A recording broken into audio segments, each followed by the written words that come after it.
the game F, Marry, Kill? Who would you pick 3 people? Yeah. Who would you marry? Who would That's you right. kill? Yeah. We're going to play that right now. Okay. George Clooney, Chris O'Donnell, Alicia Silverstone. This is easy.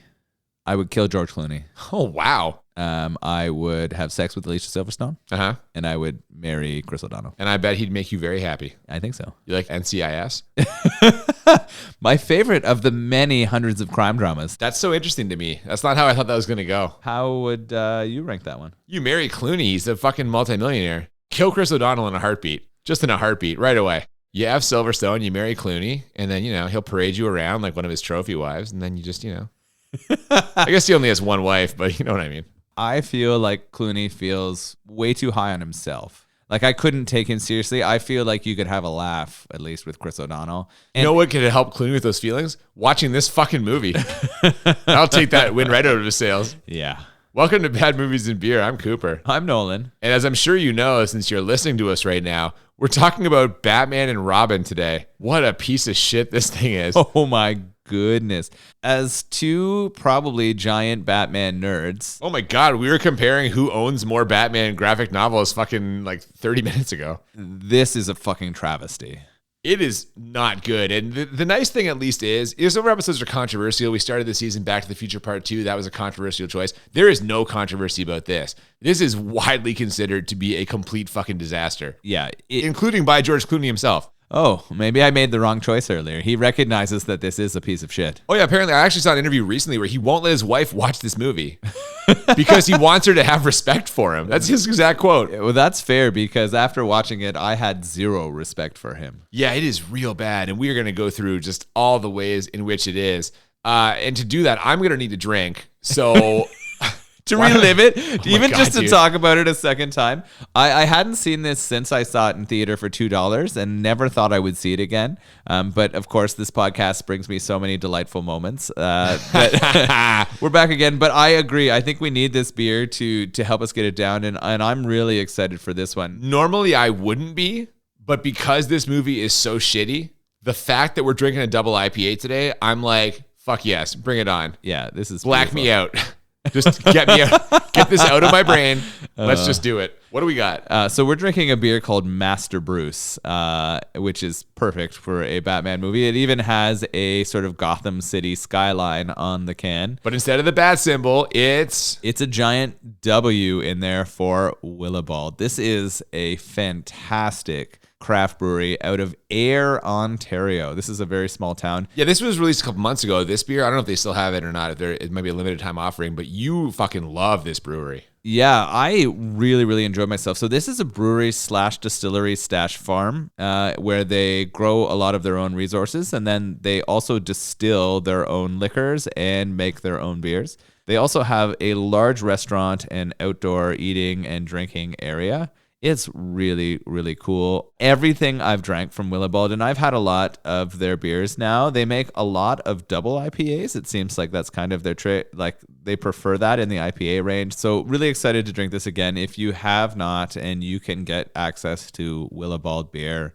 do yourself a favor and get some because highly recommended. So basically the exact opposite of this movie. Highly recommended. Yeah. Yeah, I think the most enjoyable part of this episode for us is definitely going to be the beer. The fact that I think you may be right and this is a double IPA tells you how fucking bad this movie is. Oh, it's a pile of horseshit. But we're doing it.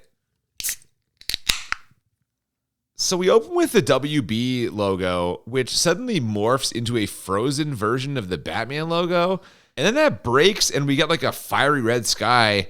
And I just wrote down, this is weird as shit already. Yeah. It's clear from the jump that the main character is almost not Batman, but Mr. Freeze. I think the main character is director Joel Schumacher, who's just fucking imbibing this with all of his campy, flamboyant sensibilities. Okay. I'm not going to argue with you on that, but who gets first billing? Schwarzenegger. He's a much, much bigger star than George Clooney, which probably should have been a sign that maybe George Clooney wasn't the right choice for this role. Either way, the credits show us the problems inherent in many superhero franchises. Just at a certain point, it's just more. They're just cramming people in here. which isn't going to be good for character development. But considering the next thing we see are a bunch of close-ups of Batman and Robin slapping on their spandex, complete with the nipples on the chest plates and a gratuitous close-up of George Clooney's rubber ass, I get the impression that this movie might be more concerned with style than substance. This is pretty close to a gear up montage.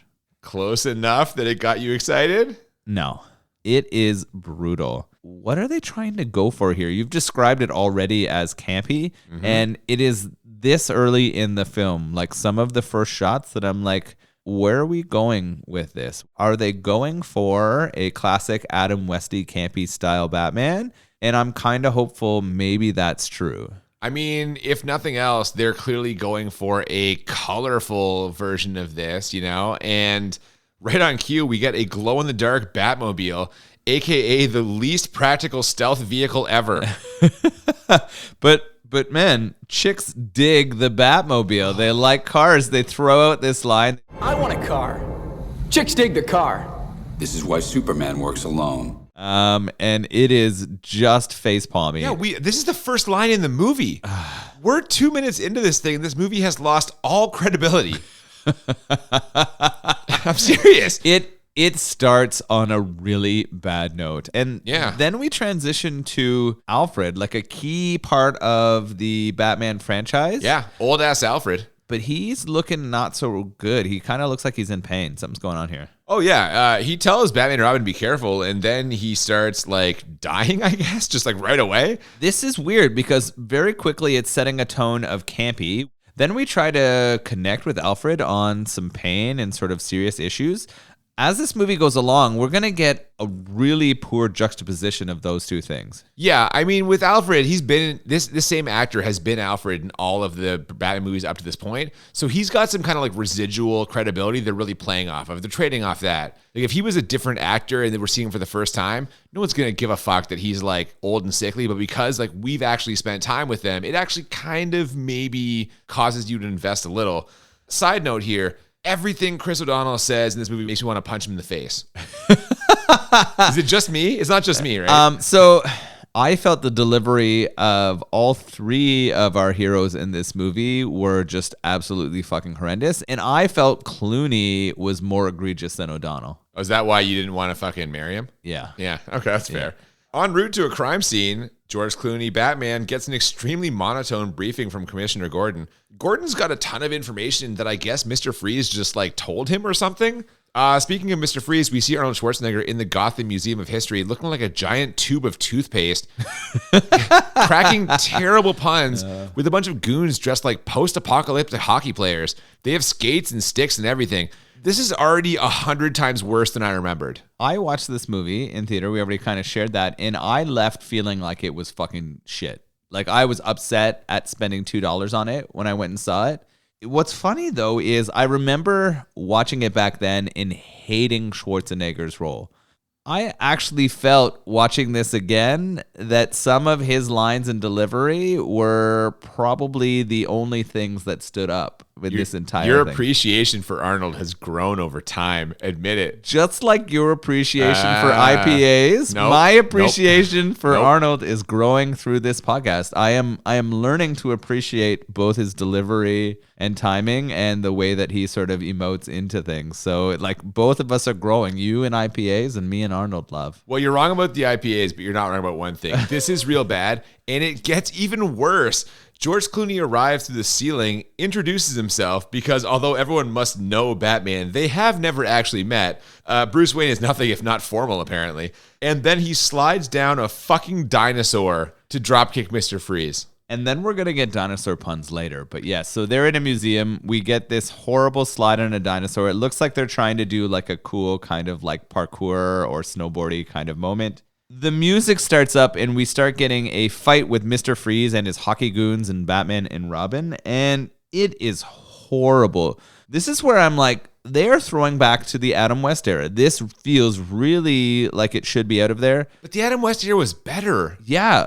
That was campy, but it fit the time. This doesn't fit the time. They also have this really strange, like, hockey goon shit where they start, like, hitting a diamond around and they start... They're on skates! They're on skates and they're going around. And As a Canadian, this is offensive. Right? All right. This is awful. It is bad. Now, you mentioned the fact that Robin is there also. He actually breaks through a wall on his motorcycle. Did you notice the shape left behind when he smashed through this? I didn't. It was the fucking bat signal. Oh. How the fuck does him smashing through on a motorcycle make the bat signal? Did he have like both of his arms out holding two bows or something? What would cause that shape to happen? Perfectly formed.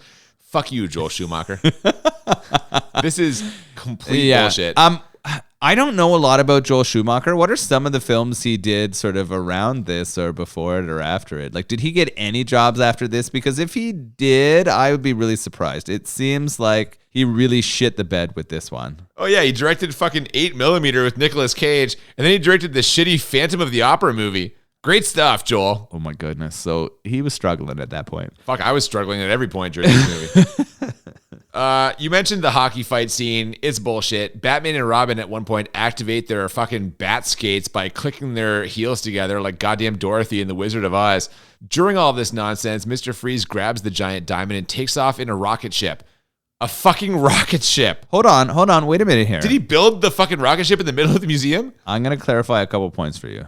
But before I do, before he makes his exit, he says, what killed the dinosaurs? The Ice Age. The Ice Age. And then he blasts that giant dinosaur that Batman slid on it, and it crashes down and provides some space to make that exit. He actually climbs into his vehicle, the one that he used to break into the museum. He's got this very pointy sort of all-terrain vehicle That can turn into a rocket. that has a rocket built into it. Yeah. Now, that part... Hold on. A rocket strong enough to not fly somewhere else, but to travel to space. The rocket is going to space. I mean, we watched a movie pretty recently where they launched off to space in another questionable rocket.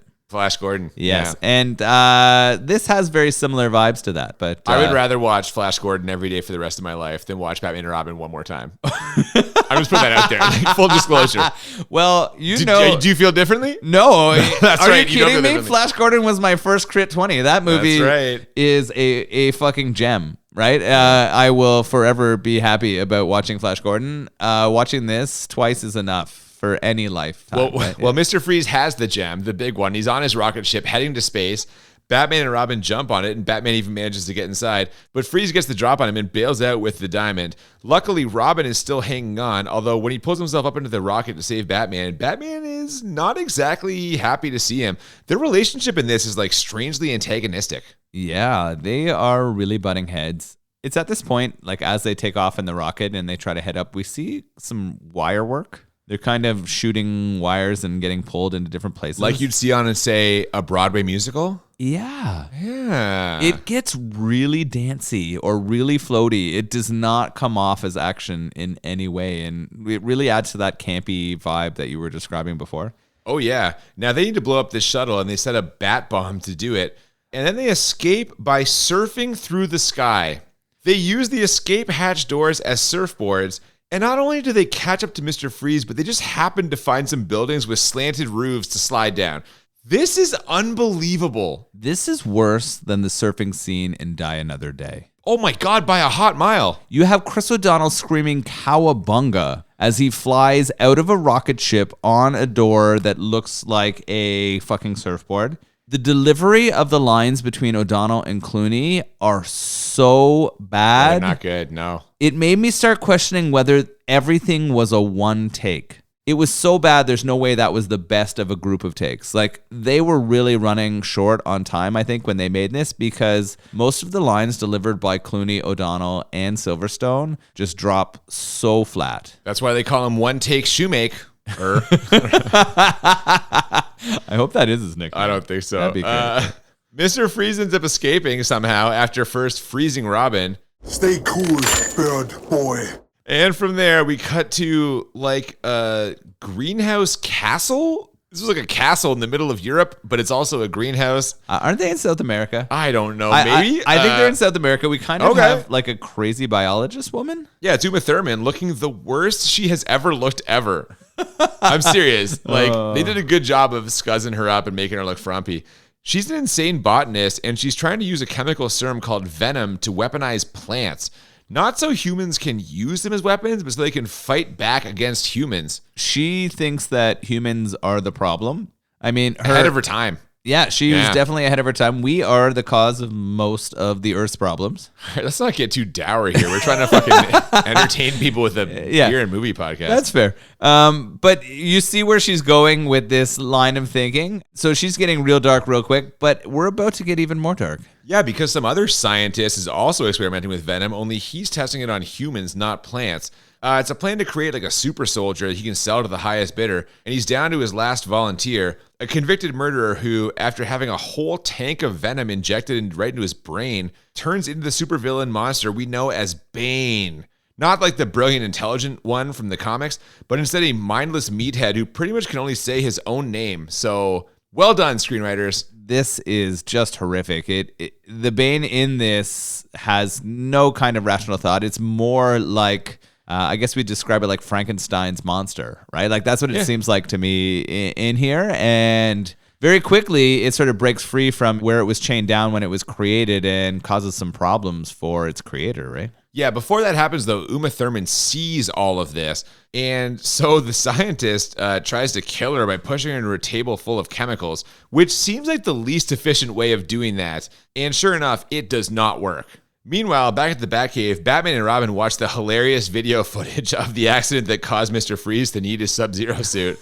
He's standing in a control panel with his back to a giant tank of liquid nitrogen or something when the control panel shorts out and he falls backwards, all with like the classic Schwarzenegger Total Recall grunting, like the it's just fucking we get a lot of the Total Recall face in this movie. Yeah, man. And I actually really enjoyed it. I'm happy we watched Total Recall. Oh, of course. As a mid-season movie because it definitely set the tone for this for me.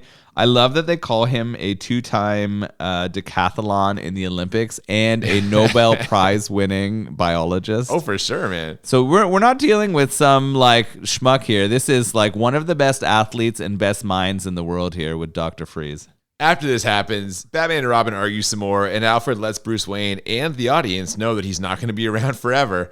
Then we get a flashback showing how much he means to Batman because he picked him up off the floor one time when he fell down. They're just fucking checking boxes at this point. Like, you know. It's really bad. I wrote in my notes that I'm not buying any of this forced family bullshit. Yeah, that's like, fair. It is awful. All of the acting when they're not in their suits is actually worse than the poor line delivery and action when they're in them. And that's saying a lot because it's really bad. You'd think it would be the opposite, right? Like being in the suits, you'd have to act a certain way. Like they should be able to show more personality out of the suits, but you're right, they do not.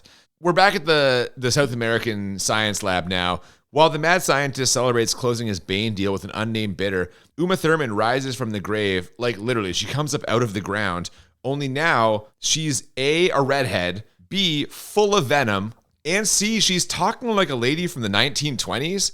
Oh, better pack your bags, Bane, darling. We've got a plane to catch. She sounds kind of like Katharine Hepburn. I'm like, what the fuck is this? And you know what adds to that is every time she speaks from now on, there is fucking jazz saxophone playing in the background. Literally the music every of the time, yeah. Yeah, it's a lot. I'm voting for Rockefeller. It's like, I don't know. Careless Whisper starts up and starts playing behind her. Yeah. While this is going on, what is Mr. Freeze up to? He's forcing his goons to sing Christmas carols. I hope this fucking guy's better at crime than he's at conducting because these singers are terrible. But I will say this. He's doing one thing right because he's got Vivica A. Fox on his arm. Well, she wants to be, and she offers to heat up his loins, I think, or something similar to those effects. But he tells her that he is a one-woman man and has, like, sort of nothing left after his love for his cryogenically frozen wife. Yeah, so I wrote this down at the time because as soon as Vivica shows up, I was like, wait, wasn't Mr. Freeze's whole deal that he's trying to cure his sick wife? And apparently, yes, because he's got her in a tank in the back of his hideout. But then what the fuck is Vivica A. Fox doing there? Looking good. That's so. It was interesting because he was so cold on this. We get another movie where Arnold is super dedicated to staying faithful to a dead wife, right? This to me brings me back to Conan the Destroyer, right? When he was super faithful to a long gone wife. He could have solved the entire movie by having sex with a virgin, but instead he was. Well, who is he? Fucking Michael Caine and blame it on Rio? No, come on. He's got morals. Come on now. Yeah, Michael Caine could have solved that fantasy movie in a second. He would have in a heartbeat. Yeah, no problem. Oh my Back goodness. at Wayne Manor, the doorbell rings and Alfred, inching ever closer to death, doesn't answer the door, which is the first time it's happened in 30 years. But Bruce Wayne, allegedly the world's greatest detective, doesn't notice. It's Alicia Silverstone at the door, playing the never-before-mentioned role of Alfred's niece. She's direct from England, but has no English accent whatsoever, and also is like 70 years younger than him, so I feel like niece might be a bit of a stretch. There are just red flags all around this character.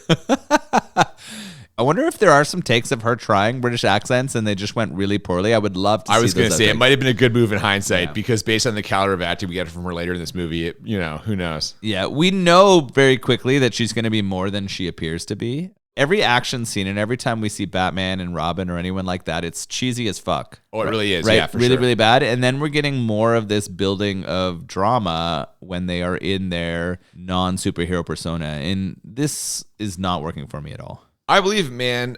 Bruce Wayne invites her to stay, and you can practically see the wheels start turning in Robin's head as she tries to figure out how he can bang her without Batman or Alfred noticing. Little do they know, as you mentioned, Alicia Silverstone is hiding a secret. And that secret? She's a terrible actress. That's not a secret at all. No, really, she's up to something as she sneaks out of the house later after tucking in her uncle, which is just fucking weird. You know who else is up to something? Poison Ivy, who's being chauffeured around town by Bane, but wearing a fedora over his luchador mask so as to not arouse suspicion. Oh my goodness. I have an interjection here. It's nice that all that Alicia Silverstone did when she tucked in her uncle was put him to bed, because that's not what happened in Blame It on Rio. Clearly still traumatized from Blame It on Rio, which happened like fucking 3 weeks ago, but it's stuck with both of us. Yeah, what a fucking disaster. Oh my God, this is a bad time. Poison Ivy's plan is to break into a Bruce Wayne press conference and try and get him to direct all of his research funding to saving the planet, even if it costs hundreds of thousands of human lives. Acceptable losses, she says. He invites her to a fundraiser for the Botanical Gardens. They're auctioning off a rare diamond, see? And now she really starts scheming. I like Uma Thurman. I'm a huge fan of the Kill Bill movies. This does not happen for her. I was trying to figure out if it was Uma or if it was the writing, and I'm going to blame the writing because I have faith in Uma Thurman. But it's really bad.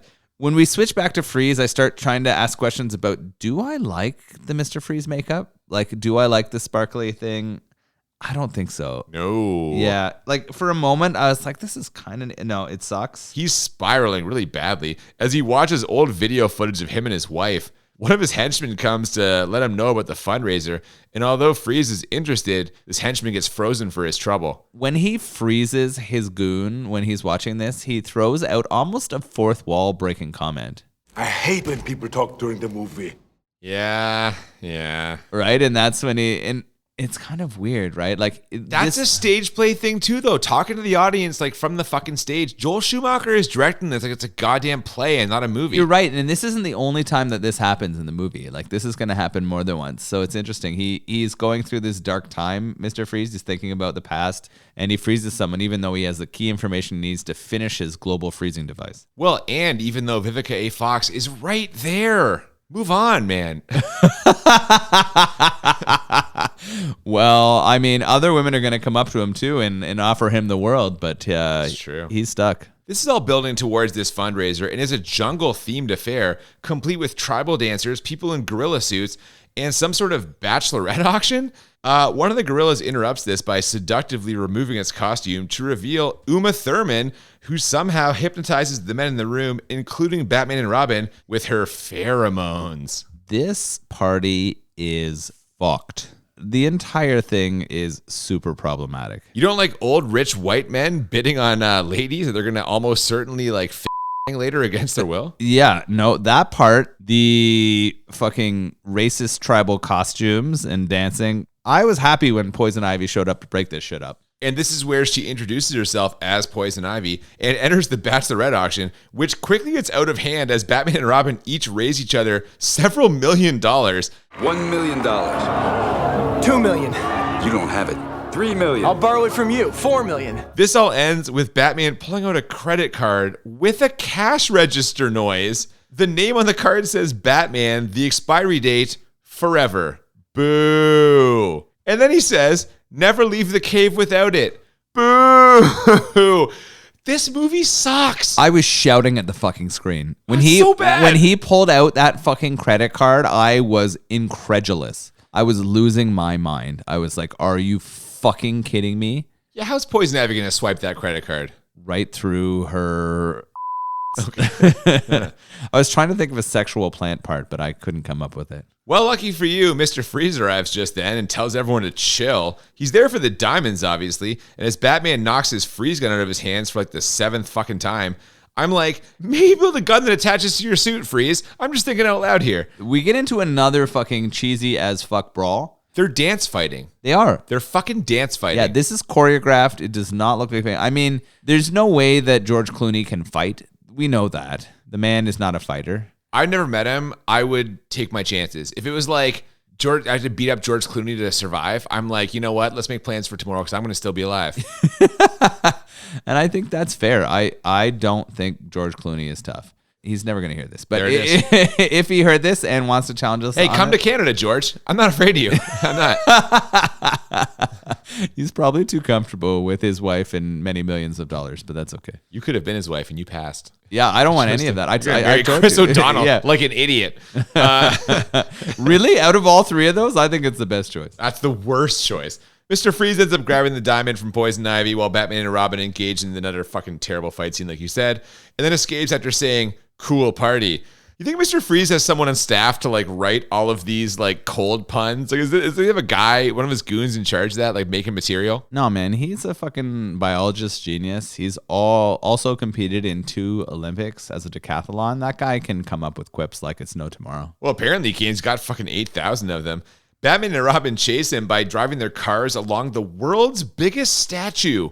What is this fucking statue? They end up jumping from the arm to the roof of a skyscraper. How fucking big is this thing? It's this giant building that also houses the observatory at the top, and it's fucked up. This car chase scene makes 0 sense. And this is also where we get another Batman versus Robin like power struggle. Dick measuring contest. Just say it. It is definitely a dick measuring contest. We know they have one on the statue. They have one back in the cave in a couple minutes. Yeah, we know Batman's in charge, and he's trying to protect Robin, we think. But Dick Grayson wants none of this. No, but you know what? He's going to have to eat it for now. They end up catching Mr. Freeze. While all this is happening, Alfred records his brother Wilfred an urgent message on Laserdisc.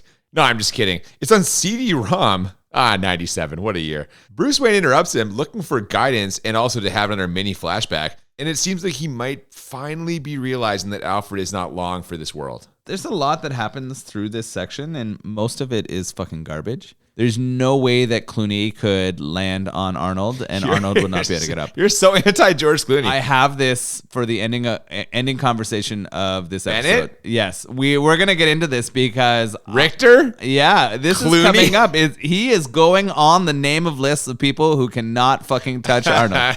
This is fucking garbage. Yeah. And then we get sort of the Batman and Robin argument, and that's super lame. And then we also get a Robin Silverstone boring kind of interaction. And, Yeah, there's a brief scene where she returns to Wayne Manor. and all of this is just not cool. It's not. But you know what is cool? Mr. Freeze's cell in Arkham Asylum, where we cut to next. He's in a special cold room, but Poison Ivy is still roaming free, along with Bane in disguise, looking like where in the world is Carmen Sandiego?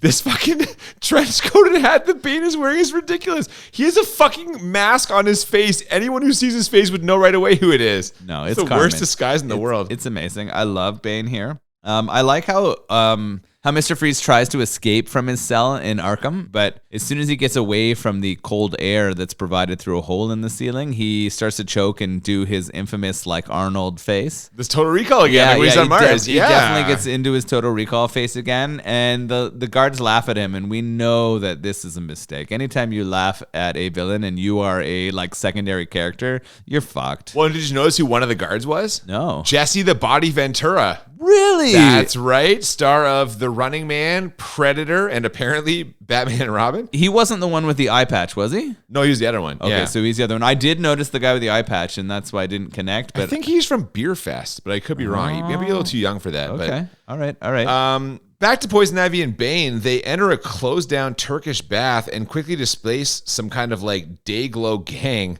After Bane does a little demolition work, Poison Ivy's got herself a new hideout. She fights basically a glow stick gang. Yeah, they're all, dude, seriously. They're all in this crazy glow getup, and then there's this really weird part where Bane stomps his foot through the ground, and she drops some stones, which apparently are seeds, and magic seeds, and they grow this giant sort of lair for her. It's date night back at Wayne Manor, and Elle Macpherson tells Bruce Wayne she wants to settle down. George Clooney tries to tell her he's not the marrying kind, and this quickly turns into a who acted it worse competition. In this romantic Bruce Wayne scene, I start to question, why is there so much romance? I mean, Bruce has always kind of had love interests in the movies, but I never remember this much of it, and I'm wondering if this is a Clooney effect. Like, Clooney was very popular with women, obviously, and I'm wondering if the reason why they're adding so much of this is so that this movie appeals to women more. Fuck, you are so anti-Clooney, eh? You are just coming out hard against George in this movie. Worst casting decision in the entire movie. The worst Batman. Everyone knows he's the worst Batman. But not he just, even knows it. He not admits just worst Batman, worst casting decision in this movie. I mean, Chris O'Donnell's in the movie, so I have to disagree with you on principle. But other than that, it turns out Bruce Wayne has Poison Ivy on the brain. Those pheromones must have really done a number on him. And so does Robin, who is busy Google stalking her when a silent alarm triggers in the garage. It's Alicia Silverstone sneaking out again. He follows her and finds Coolio? I wrote this down. We're going to sort of a rundown area of Gotham, and we're now going to get some underground motorcycle races. Yeah, it turns out she's street racing? What is happening right now? We knew there was more to this character. I didn't know that her depth was street racing in underground motorcycle races. She's an adrenaline junkie. This scene is a complete waste of time. And it ends with her nearly flying off a bridge, but Robin saves her. Back at the mansion, Silverstone breaks the news to Robin that Alfred is sick. Not sick, says George Clooney, stepping out of the shadows, but dying. And rather than let the gravity of this moment set in, we get an immediate cut to Arkham Asylum where Mr. Freeze gets a visit from his sister. It's Poison Ivy, and clearly the security in this asylum isn't worth a fucking shit. For a prison that houses the most dangerous people in all of Gotham City, they do not have very capable people trying to protect it. Oh my god, not even a little bit. After killing the two guards, she suggests they team up while Bane grabs Freeze's suit from the evidence lockup, which also features the Riddler and Two-Face costumes from Batman Forever. Did you notice that? I did notice. I actually like that lockup scene. So the suit gets back to Mr. Freeze, and he makes kind of a hilarious laundry joke. Yeah, he suits up, and then after giving the audience some good homeowners advice, always winterize your pipes. They blow a hole in the wall and do a fucking fugitive jump from a height that surely would have killed them all. He also, while doing that, praises Bane and makes a meatloaf joke, which I think is a throwback to Rocky Horror Picture Show. I don't know if someone was... Joel Schumacher? You think Joel Schumacher likes musicals? I think maybe, based on the action that we saw in this bad boy. Batman and Robin go investigating, and while they examine Freeze's lab, they also tell each other how they're both definitely no longer obsessed with Poison Ivy. Well, I'm totally over, all right? Positively. Me too, definitely. Great stems, though. Buds, too. Yeah, those are nice.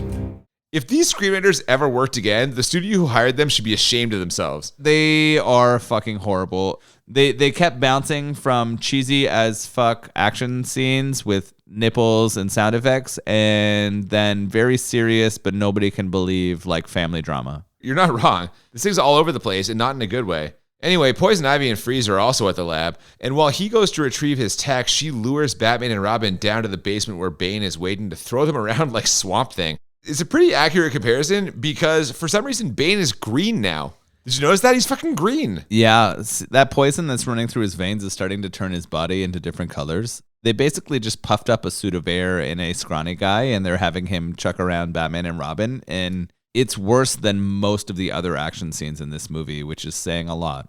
It's about this time I start looking at the time left on this DVD. It was this time? I looked several times before this. I have made a habit of trying not to do that in the movies we watch because that's something that could happen almost in every movie. And I try my best not to look, but this one I was really fighting. It's tough, man. This is a tough scene to get through. Batman and Robin are holding him off, so Ivy tries to interject herself. And although it seemed for a minute like maybe Batman and Robin were immune to her charms, they end up going at each other, and Robin stomps off, declaring that he's going solo. So now I know how it felt when Loggins and Messina broke up.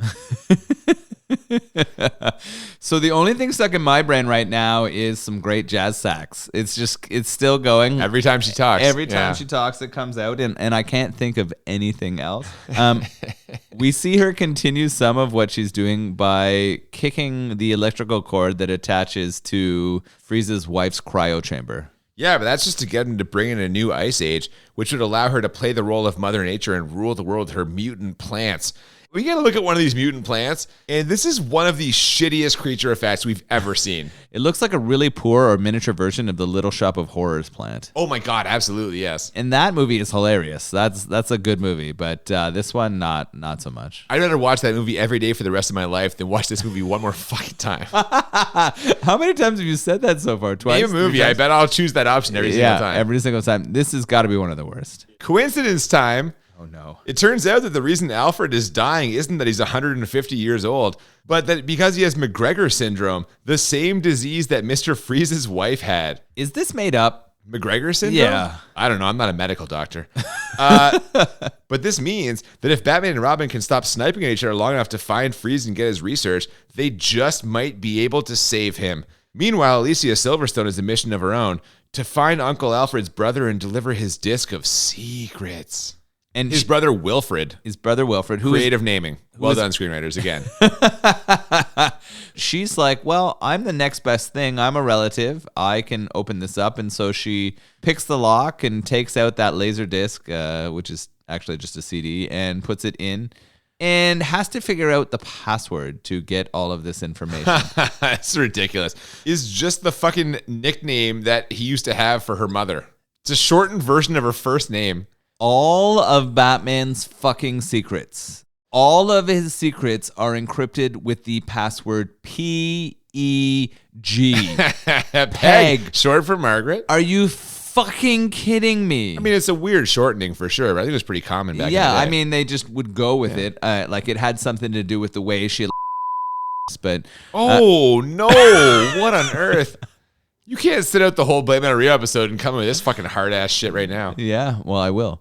I was like almost distraught that this was the password that was protecting the full like Bruce Wayne Batman entity. Like this is shocking. We are in an age where like digital security is important and you need to have a password that does something. But in 97, nobody knew that. I'm impressed that a 9-year-old man can even fucking turn a computer on and make this disc. Come on now. Everyone would have just written password as their password at that time. 1, 2, 3, 4. Exactly. Yeah. We get a bunch of quick scenes now. Bruce Wayne has to attend the unveiling of a new satellite or something, which Poison Ivy infiltrates. She gets Commissioner Gordon to give her access to the bat signal and then has Bane lift it up in the air or something. We find out later what he does, but in the moment, all he does is lift it, and everyone reacts like it's a big fucking deal. Well, he ripped it out of the ground. I mean, you got to be strong. Yeah, but he just holds it up. Like, what the fucking, I don't know, whatever. Bruce Wayne returns to Wayne Manor to tell Alfred he loves him and have yet another mini flashback, and he even gives him a fucking cheek kiss.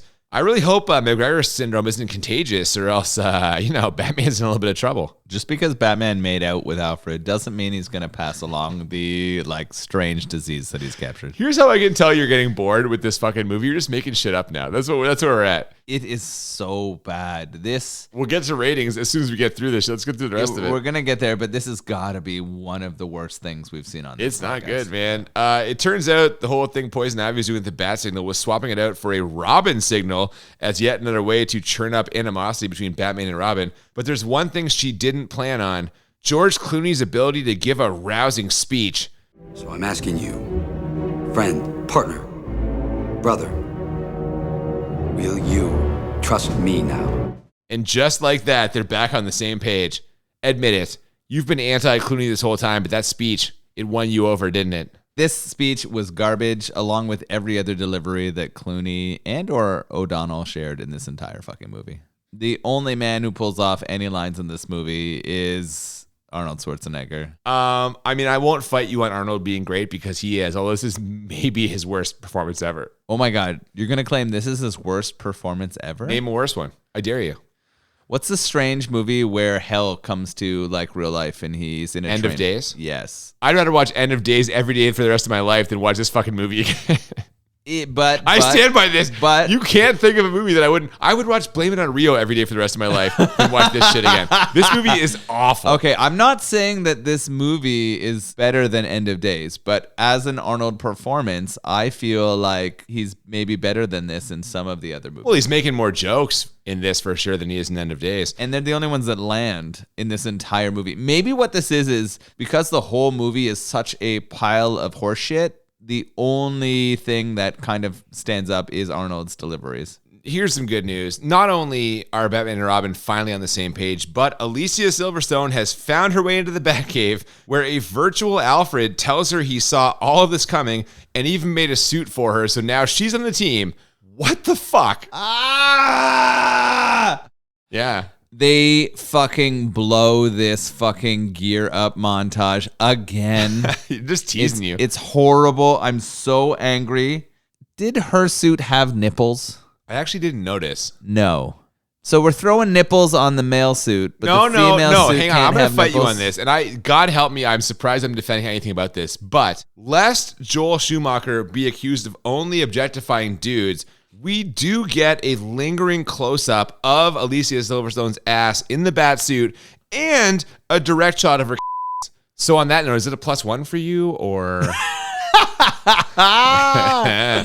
Oh, the stuff comes Maybe up there's again. no nipple. There's no nipples on the suit, but they still show them up close. How can you throw those weird nipples on the suit for the male characters and not for the female? Because Alicia Silverstone isn't just there to be Batgirl. She's there to make a political statement that she makes in just a few minutes. If you're going to put nipples on the male suit, they should be on all the suits. This is what I'm saying. It is just as legitimate for men or women to go topless. Both are legal. It should be fine wherever. Why are we drawing this in this time? Anyway, it's a good thing this Bat team is at full strength because Mr. Freeze has taken over a giant telescope and transformed it into an ice cannon that he's going to unleash on the city. They discover this by sending Robin into Poison Ivy's lair armed with the most diabolical weapon of all, rubber lips.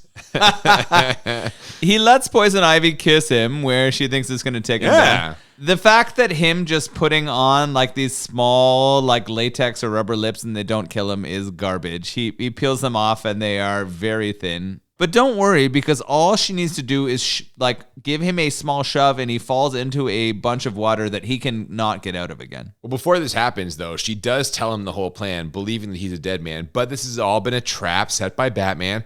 Not a very well thought out one, though, because her plants immediately grab Batman. But then, Batgirl, to the rescue. She arrives, lectures Poison Ivy on using her looks to get what she wants, and then kicks Ivy into her own giant Venus flytrap, which I assumed killed her, but we find out later that is not the case because no one dies in this bullshit fucking movie. After this scene, we have all of them throw out many, many lines, and I'm trying to decide which person delivered it worst. Okay, so I need to jump in here because this part fucking killed me. Even though Alicia Silverstone is clearly Alicia Silverstone, is not even hiding her identity a little bit. Her costume is like a tiny mask, which covers only her eyes. You can tell it's her. And a suit without nipples. For some reason, Batman says to her, "And you are?" When she says Batgirl, he mentions how that isn't very PC and maybe it should be Bat person. And I'm like, he's just fucking with her, right? He's got to be just fucking with her. And the "and you are" is meant to be like a "how dare you rip off my costume" kind of thing. But if it is, she definitely doesn't realize it because she says, "Bruce, it's me, Barbara. I found the Batcave." Like, no shit. Either Batman is the dumbest motherfucker on earth and actually didn't recognize her, or she's the dumbest motherfucker on earth for thinking that her costume is fooling anybody. This scene is fucking atrocious. So I'm going to throw the question out here. Who acted it worse? It's Silverstone. Yeah. Silverstone acted it worse. She's You're so right. bad in this. Her delivery is outrageous. There's a reason no one heard from her for 15 years after this movie, and this movie is the reason why. Yeah, it's horrible. Nobody does a good job. They're all at fault for just being garbage. This is just trying to get money. They're throwing some big names in there. They're trying to kind of pay homage to the kitschy kind of Batman, but do it in a very, very poor way. They're not doing it well. It's time to stop Mr. Freeze and hopefully end this fucking movie. Everyone gets new suits and more gadgets. There's like an ice car, some sort of hovercraft, and Batgirl also has her own motorcycle. So clearly virtual Alfred has been working real hard to fucking get everything ready for her. From there, they sneak into the observatory where Freeze has abandoned his ice cannon for some reason and make a plan to use the awesome power of sunlight to thaw out the city. Not just any sunlight from the Congo, relayed through a series of satellites. That hot Congo sun. It is hot, I hear. Right then, Freeze pops up out of nowhere and Robin and Batgirl nearly bite it before she saves him in a hilarious role reversal. Bane is waiting for them though, which seems like it might be a problem, but then they just pull out the tube pumping him full of venom, and not only does he drop like a stone, but he shrivels back up into the skinny guy he was before. Now, I'm no scientist. It wasn't muscle mass, it was poison air that was filling his body, apparently. It's hilarious that it's such a flimsy hose that they can pull out from the back of his head. Yeah. I was like, are you kidding? The Bane character in this is so bad. He's Just useless. absolutely useless. But I mean, you can't have quality evil villains to stand up to the superheroes presented in this movie. I was going to say not in this movie for sure. Batman and Freeze are fighting on the telescope platform, and after a bit of back and forth, George Clooney hits what might be the best one-liner of this movie. And to be clear, that's not saying much. He says, "Hey, Freeze, the heat is on." And he knocks him off the platform. But Freeze has another trick up his sleeve. He's rigged the platform with explosives. Clooney action hero dives out of the way, but the explosion causes the platform, the telescope, Freeze, Batman, and two friendly scientists to fall out of the observatory towards what would be their deaths. Batman saves the scientists, obviously, and then Batgirl, after quickly shitting on the patriarchy, uses her superior computer skills to reroute the satellites and unfreeze the city. And I'm just like, great, let's get this over with. There is a lot that just happened. The jump to save these two scientists falling from that ridiculous building is ludicrous. And the ending here is just so bad. Well, it's bad and it's confusing because somehow Mr. Freeze is still alive after all of this.